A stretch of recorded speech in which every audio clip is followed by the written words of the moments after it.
First, let me set the scene. Last night, it was like a parade down here on Western Avenue. A lot of cars, fancy cars, lowriders, and scores of spectators. It was also very, very noisy, revving engines, hydraulics, and a lot of this rubber laid down on the pavement. Now, neighbors say it was calming down around 10:30. Then, out came the guns. It was terrible. It was terrible. They come all up and down the street. It's just like 100 lowriders in different kind of cars, kids drinking, smoking pot. Earl Bailey describes bedlam along Western Avenue. Sunday night is the weekly cruising night, and this one took a violent turn. Back up! Back it up!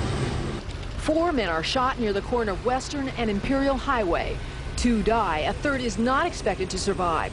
Witnesses tell investigators it started as car club members and/or spectators got into a brawl in the church's chicken parking lot. It appears that the shooting was preceded by some type of a physical altercation between the victims and some other males at what was apparently a cruising type of event. Neighbors report gunfire from 2 or 3 different weapons.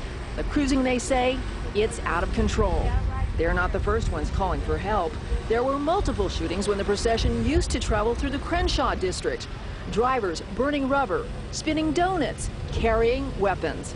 LAPD shut down that route, so the car clubs moved to Western Avenue, to the dismay of merchants and residents. They'd had a hopping contest here in the parking lot here yesterday. You know what that's like?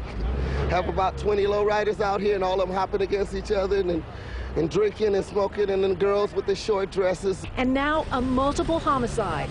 Investigators say there were scores of witnesses, yet they've gathered few specifics on the 2 gunmen. We have a very basic description of the suspects. They're 2 male Hispanics, and they were in a 2-door, possibly an old Cutlass type vehicle. If you have any information on this shooting, you're asked to call detectives at 323-890-5500.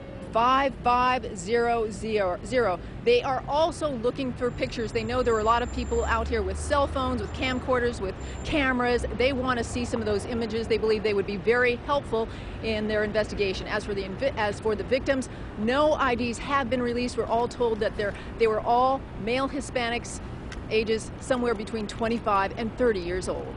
Reporting live from Westmont, Miriam Hernandez, ABC 7 Eyewitness News. Okay, Miriam, thank you for that live report. The family of a man killed in a deadly SWAT standoff in Linwood says deputies should have waited longer before they opened fire.